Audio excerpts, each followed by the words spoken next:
¿Alguna vez has sentido que una mirada puede cambiarlo todo, aunque el mundo alrededor te diga que es imposible? Eso fue lo que me ocurrió el verano en que conocí a Marcos. Yo me llamo Adrián, tengo 30 años y enseño historia en un instituto de Sevilla. Siempre he sabido esconder lo que siento, porque aprendí desde joven que era más fácil sobrevivir detrás de una sonrisa discreta que enfrentarse a las preguntas de los demás. Y lo estaba logrando, hasta que él apareció con ese aire tranquilo, como si nada pudiera afectarle. Tenía 27 años y trabajaba en la empresa de mantenimiento de piscinas. Lo conocí porque venía cada semana a revisar el agua del bloque. Al principio pensé que no pasaría de un par de bromas, algún comentario amable, pero había algo en su manera de hablarme, en la forma en que buscaba mi respuesta como si de verdad le importara. Empezamos con detalles pequeños. Un ¿cómo va tu semana? Cuando nadie más preguntaba. Una sonrisa compartida cuando el resto pasaba de largo. No eran grandes gestos, pero me hacían sentir que alguien veía más de lo que yo mostraba. Durante días luché conmigo mismo. Quería convencerme de que solo era amistad, que no había nada detrás, pero cada vez que me acercaba para enseñarme cómo funcionaba el skimmer o para pedirme un vaso de agua, la distancia se volvía insostenible. Una tarde de julio, el sol caía tan fuerte que parecía que todo se movía más despacio. Yo salí al patio con 2 vasos de limonada y él los aceptó con un «Gracias, jefe», que me hizo rodar los ojos y al mismo tiempo contener la risa. Su manera de llamarme así era un juego secreto entre los dos. Ese día ocurrió lo que no había planeado. Se acercó más de lo normal. Se inclinó para mostrarme una pieza del motor y su brazo rozó el mío. Fue un contacto mínimo, pero mi cuerpo reaccionó como si hubiera sido un abrazo entero. Él lo notó, porque en vez de apartarse, dejó la mano apoyada, como si estuviera esperando a ver si yo la retiraba. No lo hice, y en ese instante supe que estaba perdido. Las semanas siguientes se llenaron de señales imposibles de ignorar. Se quedaba un poco más después de terminar, inventando excusas para no marcharse. Yo buscaba cualquier pretexto para salir al patio, aunque tuviera trabajo pendiente. Nadie lo sabía, pero entre nosotros crecía una tensión que nos envolvía más que el calor sofocante del verano andaluz. Una tarde de tormenta, después de que la lluvia dejara la piscina llena de hojas, él apareció empapado y riendo. Me dijo que podía arreglarlo todo en un par de horas y yo me quedé mirándolo demasiado tiempo. Al darse cuenta, no apartó la mirada. La sostuvo, como si estuviera esperando que yo reconociera lo que estaba pasando. No lo hice en voz alta, pero el silencio fue suficiente. Ese mismo día, mientras recogía sus cosas, se detuvo en la puerta y dijo en voz baja: «Si alguna vez necesitas una mano, ya sabes». Sonrió de una manera que no tenía nada de inocente, y se marchó sin esperar respuesta. Yo me quedé allí, con el corazón desbocado, sabiendo que había cruzado una línea invisible. Desde entonces, cada encuentro fue una prueba de resistencia. Cada vez que se acercaba demasiado, cada vez que me llamaba jefe, con esa ironía suave, yo sentía que me estaba retando a admitir lo que ambos ya sabíamos. Lo peor era que me gustaba ese juego. Me hacía sentir vivo, aunque también me llenaba de miedo, porque en un lugar como este, nada permanece en secreto mucho tiempo.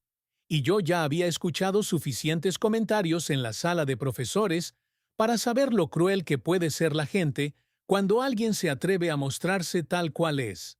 La tensión explotó una tarde cualquiera. Marcos había terminado antes de lo previsto y, en lugar de marcharse, me dijo que podía ayudarme a mover unas cajas al trastero. No era necesario, pero acepté. El espacio era pequeño, casi no cabíamos los dos. Mientras colocábamos las cajas, sus dedos rozaron mi muñeca. Esta vez no se apartó. Yo tampoco. El silencio pesaba más que cualquier palabra. «Estás temblando», susurró, tan cerca que sentí su respiración. No pude responder. Mi cuerpo lo hizo por mí cuando di un paso hacia él. Pero en ese momento sonó la puerta del patio. La voz de mi vecino irrumpió preguntando si todo estaba bien tras la tormenta. Me aparté como si me hubieran descubierto robando. Marcos me miró con una mezcla de comprensión y tristeza. No dijo nada, pero en sus ojos estaba claro. La oportunidad se había escapado. Esa noche no dormí. Entendí que no se trataba solo de atracción. Había algo más, algo que llevaba años escondido y que ahora reclamaba salir a la luz. Pero también entendí el precio. Rumores, juicios, tal vez la pérdida de lo poco que había construido. Y sin embargo, al día siguiente, cuando vi a Marcos esperándome junto a la piscina, con esa sonrisa que desafiaba todas mis excusas, supe que era demasiado tarde para volver atrás. El momento que había evitado tanto tiempo llegó sin aviso. Todo comenzó con una confianza mal puesta. Marcos, convencido de que podía hablar con uno de sus amigos de la infancia, decidió contarle lo que estaba pasando entre nosotros. Yo no lo supe hasta después, cuando ya era tarde. Ese amigo, un tal Sergio, nunca aceptó la idea de que Marcos pudiera estar con un hombre. Fingió escucharlo, fingió apoyarlo, pero en realidad buscaba la manera de usar esa información como arma, y lo consiguió. Una tarde, mientras yo corregía exámenes en el instituto, mi móvil vibró con una notificación. Era un mensaje anónimo con una foto. Marcos y yo en el trastero, demasiado cerca como para negar nada. No entendí de dónde había salido esa imagen. El texto que la acompañaba era aún peor. Mira bien a quién confías. No todos piensan como tú. El suelo se me abrió bajo los pies. Cuando llamé a Marcos, su voz temblaba. Confesó que había contado lo nuestro a Sergio, solo para desahogarse. Nunca imaginó que él nos había seguido aquella tarde de tormenta y había tomado la foto sin que lo notáramos. Lo que vino después fue una cadena de golpes. La foto se filtró en un grupo local de mensajería y, en cuestión de horas, medio barrio ya la había visto. Al día siguiente, en el instituto, sentí las miradas. No eran directas, pero estaban ahí. Las conversaciones que se detenían al entrar yo, las sonrisas a medias que escondían comentarios. Peor aún fue lo que ocurrió con la familia de Marcos. Sus padres recibieron la foto de alguien del vecindario. Él intentó explicarse, pero la discusión terminó con portazos y gritos que escuchó todo el bloque. «Eso no es lo que esperábamos de ti», le dijo su padre. «No traigas vergüenza a esta casa». Esa noche me llamó llorando, pero no para buscar apoyo, sino para descargar su rabia. «Es tu culpa», me gritó al teléfono. «Si no hubieras aceptado verme, nada de esto habría pasado». Me quedé en silencio. No podía creer que me responsabilizara a mí de la traición de su amigo y del rechazo de su familia. Quise responder, pero él colgó antes de que pudiera decir una palabra. Durante semanas apenas hablamos.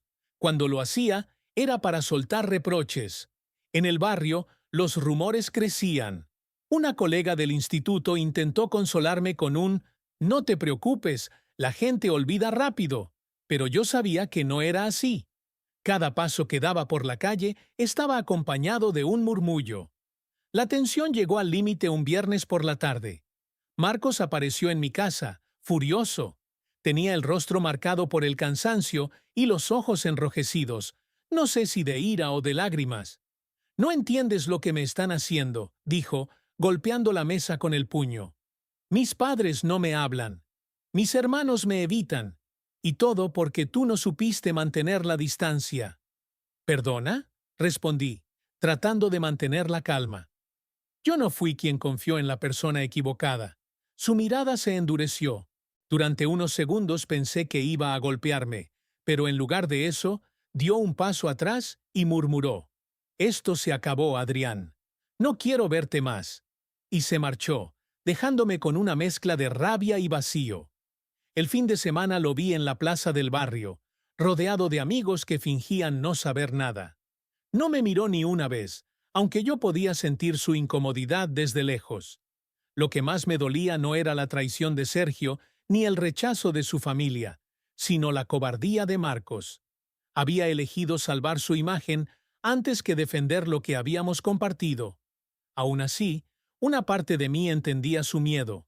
No era fácil enfrentarse al juicio de todos, pero otra parte no podía perdonar que me hubiera dejado solo en medio del huracán.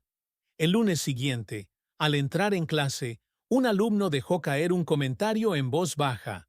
«Profe, ¿es cierto lo de la piscina?» Hubo risas ahogadas detrás. Sentí la cara arder, pero continué con la lección como si nada. Esa tarde, al volver a casa, me derrumbé. No por la pregunta, sino porque comprendí que la historia con Marcos había terminado antes de empezar realmente. Esa noche, mientras las cigarras cantaban en el patio, supe que tenía que tomar una decisión: dejar que la vergüenza me consumiera o enfrentarme a ella.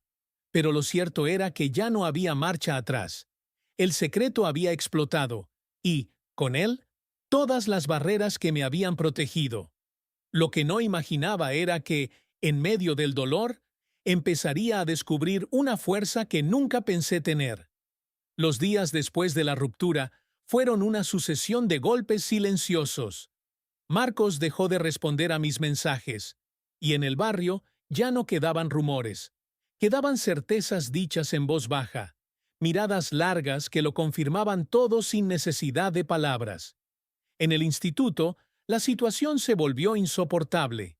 Un par de alumnos, convencidos de que la burla era inofensiva, empezaron a dejar notas en el pupitre. Dibujos groseros, frases como «profe de piscina». Intentaba ignorarlas, pero cada papel doblado era un recordatorio de lo que había perdido. Mis compañeros de trabajo no eran crueles, pero la mayoría eligió el silencio. Y a veces, el silencio pesa más que cualquier insulto. Una tarde, en la sala de profesores, escuché a dos colegas hablar de mí sin darse cuenta de que estaba cerca. «Es una pena, parecía un buen tipo, pero ya sabes cómo es esta gente». No terminé de escuchar. Salí con la sensación de que cada palabra era un ladrillo más en el muro que me estaba aislando. La soledad se convirtió en rutina. Al volver a casa, evitaba el patio y la piscina. Cerraba las persianas antes de que anocheciera para no cruzar miradas con los vecinos. Me convencía de que así era más fácil, aunque en realidad me estaba encerrando en una celda propia. Lo peor llegó cuando mi familia se enteró. Una llamada de mi hermana bastó para confirmar lo que temía. Alguien había enviado la foto también a mi madre. «Ella no entiende, Adrián», me dijo. «Está muy dolida. Dice que no quiere verte de momento». Fue un corte limpio, sin insultos, pero igual de doloroso. Saber que en mi propia casa no había refugio me hundió aún más. Durante semanas viví con la sensación de que respiraba bajo el agua, sin poder salir a la superficie. La culpa me perseguía, por no haber frenado a tiempo, por haber confiado, por haber permitido que mi vida privada se convirtiera en espectáculo. Una noche, incapaz de dormir, salí a caminar por la ciudad. Las calles estaban casi vacías, solo quedaba el eco de algún bar que cerraba tarde. Me senté en un banco y por primera vez en mucho tiempo lloré sin intentar ocultarlo. No por Marcos, ni siquiera por la traición de Sergio, sino por mí mismo, por todo lo que había negado durante años, por el miedo que me había obligado a vivir a medias. En ese momento apareció Javier, un colega del instituto que rara vez hablaba más de lo necesario. Me había visto en el barrio y se acercó sin rodeos. No preguntó qué pasaba, ya lo sabía. Simplemente se sentó a mi lado y dijo: «No tienes por qué aguantarlo solo». Esas palabras, tan sencillas, fueron un golpe inesperado. Nadie me había ofrecido apoyo desde que todo explotó. Le respondí con evasivas, pero él insistió. Me contó que también había pasado por algo parecido años atrás, y que la única salida fue dejar de esconderse. Aquella conversación no borró el dolor, pero encendió una chispa. Volví a casa con una idea clara. Si seguía huyendo, terminaría destruido. No podía cambiar lo que había ocurrido, pero sí cómo enfrentarlo. El lunes, en lugar de evitar a mis alumnos, decidí hablar con ellos. No di explicaciones detalladas. No las necesitaban. Les dije que había cosas privadas que circulaban y que no tenían derecho a juzgarme por ellas. Soy vuestro profesor y sigo aquí para enseñaros. Lo demás no debería importar. Hubo risas nerviosas al principio, pero con el tiempo se callaron. Al menos, algunos entendieron. Ese pequeño gesto me dio fuerza para el siguiente paso: enfrentar al barrio. La primera vez que salí al patio después de semanas, sentí las miradas de siempre. Pero en lugar de regresar corriendo al interior, me quedé allí, leyendo un libro, aunque las manos me temblaban. No fue valentía absoluta, fue necesidad. Si no lo hacía, nunca recuperaría el control de mi vida. La soledad seguía siendo dura, pero ya no era el mismo encierro. Cada día resistía un poco más. Cada vez que alguien murmuraba, me recordaba que su opinión no definía quién era. Marcos nunca volvió a buscarme, y quizá fue lo mejor. Su ausencia me dolía, pero también me liberaba.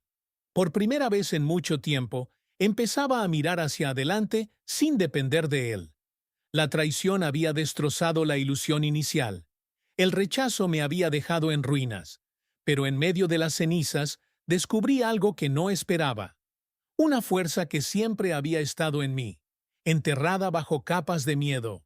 Y entendí que la verdadera batalla no era contra Sergio, ni contra el barrio, ni siquiera contra mi familia. Era contra el silencio al que me había condenado yo mismo. El silencio ya no me servía de refugio. Comprendí que, si seguía callando, les estaría dando la razón a todos los que me señalaban. El miedo había sido mi cárcel, pero también el arma con la que me mantenían atado. Esa idea me empujó a dar el primer paso. La oportunidad llegó en el instituto. Se organizaba una asamblea escolar sobre convivencia y respeto. Normalmente habría evitado participar, pero esa vez levanté la mano. Frente a profesores y alumnos, respiré hondo y dije: no soy perfecto, pero tampoco merezco ser ridiculizado por a quien quiero. He cometido errores, como todos, pero ninguno justifica que me conviertan en un blanco. El salón se quedó en silencio. Algunos alumnos bajaron la mirada. Otros se removieron incómodos. Un par de colegas me miraron con un gesto que no supe si era incomodidad o respeto. Yo temblaba, pero no me detuve. Si algo deben aprender aquí, es que nadie merece vergüenza por ser quien es. No fue un discurso largo ni brillante, pero marcó un antes y un después. Esa misma tarde, Javier me dio una palmada en la espalda y susurró: por fin te escuchaste a ti mismo. Las cosas no cambiaron de golpe, pero algo empezó a moverse. Los comentarios disminuyeron y aunque algunos seguían murmurando, otros me saludaban con naturalidad. Era un respiro. El siguiente paso fue más difícil: enfrentarme a Sergio. Lo encontré en la plaza, rodeado de los mismos amigos que se reían a mis espaldas. Me acerqué sin esperar invitación. El grupo enmudeció cuando me planté frente a él. Sé lo que hiciste, dije en voz firme, y no voy a callar más. Sergio intentó sonreír con desprecio, pero sus ojos lo delataron. Tú mismo te lo buscaste, respondió. ¿Qué esperabas? Esperaba respeto, contesté. Y aunque tú no lo tengas, yo sí me lo voy a dar. El silencio que siguió fue incómodo para todos. No grité, no lo insulté, solo lo dejé allí, con su risa congelada y la mirada de sus amigos clavada encima. No sé si alguno lo juzgó, pero al menos ya no podían fingir ignorancia. La reacción de Marcos llegó poco después. Una tarde apareció en mi puerta. Estaba nervioso, como si temiera que no lo recibiera. Y, en parte, tenía razón. «Adrián, ¿yo?» empezó, pero no lo dejé continuar. «¿Vienes a disculparte o a buscar consuelo?», pregunté seco. Bajó la cabeza. «Sé que fallé. Me dio miedo perder a mi familia, a mis amigos, y te sacrifiqué a ti». Las palabras me dolieron más de lo que quería admitir, pero ya no estaba dispuesto a permitir que su cobardía me arrastrara otra vez. No necesitaba que fueras un héroe, Marcos, solo que no me dejaras solo. Y eso es exactamente lo que hiciste. Él intentó acercarse, pero di un paso atrás. No sé qué quieres de mí ahora, dije. Lo que tuvimos ya no existe. No después de lo que pasó. Lo vi marcharse sin mirar atrás. Y aunque una parte de mí seguía sintiendo cariño, la decisión estaba tomada. No iba a permitir que me volviera a hundir. Poco a poco, empecé a rodearme de personas distintas. Javier me presentó a un grupo de amigos suyos que también habían pasado por experiencias de rechazo. No eran héroes ni mártires, solo gente normal que había aprendido a vivir sin esconderse. Con ellos comprendí que no estaba solo, que había un lugar donde mi historia no era motivo de burla, sino de entendimiento. Esa nueva red de apoyo me dio fuerzas para un último paso: hablar con mi familia. Volví a casa de mi madre después de semanas de silencio. Ella me recibió con frialdad, pero no me echó. Me senté frente a ella y con la voz firme dije: soy tu hijo, y no voy a pedir perdón por eso.